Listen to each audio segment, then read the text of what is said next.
அனைவரையும் இந்த காலை வேளையிலே தேவனுடைய நாமத்திலே வாழ்த்துகிறேன். அனைவருக்கும் இனிய காலை வணக்கங்களை ஆண்டவர் இயேசு நாமத்திலே தெரிவித்துக் கொள்கிறேன். அன்புடன் அப்பா, அந்த நிகழ்ச்சி வாயிலாக ஒவ்வொரு நாளும் உங்களை சந்திப்பதில் தேவனுக்கு மாத்திரமே மகிமை உண்டாகட்டும். அநேகர் ஃபோன் மூலமாகவும் இல்லை உங்கள் வாட்ஸ்அப் மெசேஜஸ் மூலமாகவும் இந்த செய்திகள் மூலமாக நாங்கள் ஆசீர்வதிக்கப்பட்டு இருக்கிறோம்னு சொல்லிட்டு வர்றீங்க. தேவனுக்கு மாத்திரமே மகிமை உண்டாகட்டும். தொடர்ந்து கேளுங்கள், ஆசீர்வதிக்கப்படுங்கள், தேவநாமம் மகிமைப்படுவதாக. இன்றைக்கு ஒரு அருமையான விஷயத்தை உங்களுக்கு நான் சொல்ல விரும்புகிறேன்.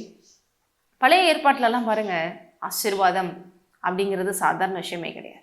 நம்ம ஆசீர்வதிக்கப்படணும், தேவன்கிட்டருந்து கொஞ்சம் ஆசீர்வாதம் வாங்கணும்னாலே பாருங்கள், அன்றைக்கு ஆசரிப்பு கூடாரம் என்ற ஒன்று இருந்தது. அங்கே பிரதான ஆசாரியர்கள் என்றெல்லாம் இருப்பாங்க.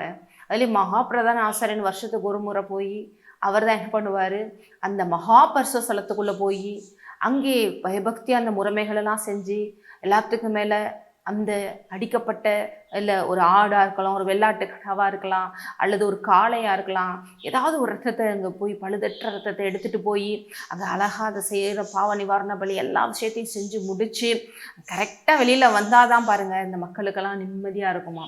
அப்பா, நம்மளுடைய பாவத்தை தேவன் மன்னிச்சிட்டாரு, நமக்கு ஆசீர்வாதம் உறுதி என்று சொல்லி அதுவும் டெம்பரவரி தான்.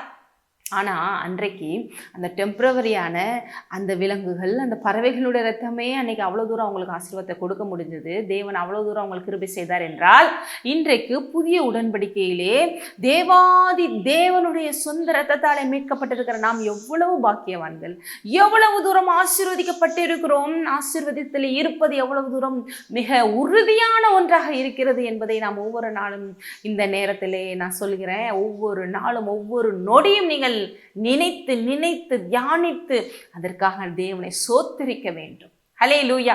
ஒரு வசனத்தை உங்களுக்கு வாசிக்க விரும்புகிறேன். எபிரேயர் 9ஆம் அதிகாரத்தில் பாருங்க, 12 சில வசனங்களை வாசிக்கிறேன். வெள்ளாட்டுக்கடா இளங்காலை இவைகள் இரத்தத்தினாலே அல்ல. பழைய ஏற்பாட்டில் அதெல்லாம் வச்சுதான் நிவாரணம். ஏன் இந்த ரத்தம் சிந்தப்பட்டது என்று உங்களுக்கு தெரியும்.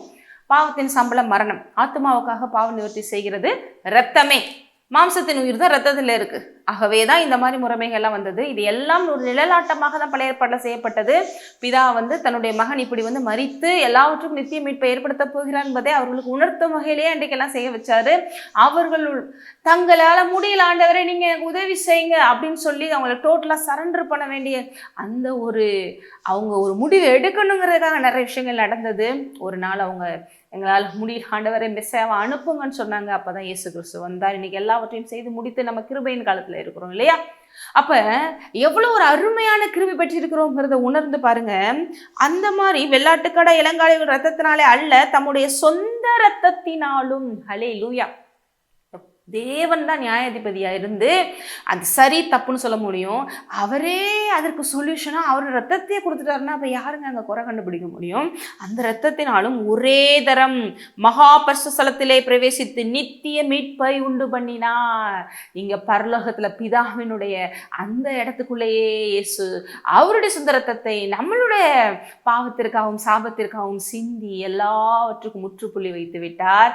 ஒரே தரம் இது நடந்தது. இனிமேல் இயேசு வர தேவையில்லை, மறிக்க தேவையில்லை, எல்லாவற்றிற்கும் நிரந்தரமான முடிவை செய்து விட்டார். பாருங்க, அது எப்படி எனில் காளை வெள்ளாட்டு கடாவைகளின் ரத்தம் தீட்டுப்பட்டவர்கள் மேல் தெளிக்கப்பட்ட கடாரியின் சாம்பலும் சரீர சுத்தி உண்டாகும்படி பரிசுத்தப்படுத்துமானால், பழைய ஏற்பாட்டில் அதுவே ஒரு டெம்பரவரியான ஒரு ஹோலினஸ் அவங்களுக்கு கொடுத்துச்சுன்னா, நித்திய ஆவியினாலே தம்மை தாமே பழுதற்ற பலியாக தேவனுக்கு ஒப்பு கொடுத்த கிறிஸ்துவனுடைய ரத்தம்.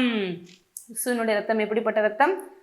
நித்திய ஆவியினாலே தம்மை தாமே பழுதற்ற பலியாக. அவரிடத்துல எந்த பழுதும் நீங்க பார்க்க முடியாத பாவம் இல்லாத சுத்த கண்ணர் பரிசுத்த தேவன் அந்த பரிசுத்த ரத்தத்தை நமக்கு சிந்த கொடுத்தார், நமக்காக சிந்தினார். அந்த ரத்தம் ஜீவனுள்ள தேவனுக்கு ஊழியம் செய்வதற்கு உங்கள் மனசாட்சியை செத்த கிரியைகளை சுத்திகரிப்பது எவ்வளவு நிச்சயம். இன்றைக்கு ஒருவேளை நீங்கள் உங்கள் மனதளவில் எவ்வளோ விஷயங்கள் என்ன போட்டு படுத்துது, நான் செஞ்ச பழைய விஷயங்கள் இன்னமும் எனக்குள்ள ஒரு குற்ற உணர்வை ஏற்படுத்துது, இன்னும் சில பாவங்கள் என்னை விட்டு போக மாட்டேங்குது, எப்படிப்பட்ட விஷயமா இருந்தாலும் இன்றைக்கு இந்த இயேசு ரத்தத்தை நீங்கள் விசுவாசித்தால் அது எல்லாவற்றிலிருந்து விடுதலை உங்களுக்கு உண்டாகும். ஏற்கனவே நீங்கள் விடுதலை ஆக்கப்பட்டிருக்கிறீங்க, அந்த அறிவு இன்றைக்கு உண்டாகட்டும்.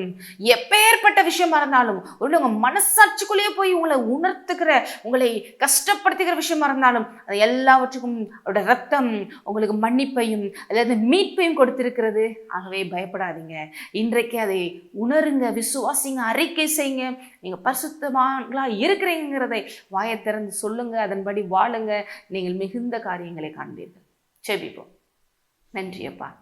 அப்பா, ஒருவேளை எத்தனையோ விஷயங்களால், இருதயத்தில் இந்த குற்ற உணர்வுனால எத்தனையோ காரியங்கள் ஆண்டவரே பயத்திலையும் கலக்கத்தில் இருக்கலாம். அவங்களுக்கெல்லாம் இப்போ உங்களுடைய ரத்தத்தினாலே ஆண்டவர் விடுதலை உண்டாகிறது. எல்லா பிசாசின் கட்டுகளிலிருந்து விடுதலை உண்டாகிறது. எல்லா மரத்துக்கான காரியங்களிலிருந்து விடுதலை உண்டாகிறது. இயேசுவின் நாமத்தினாலே ஆமென். நீங்கள் ஆசீர்வதிக்கப்பட்டவர்.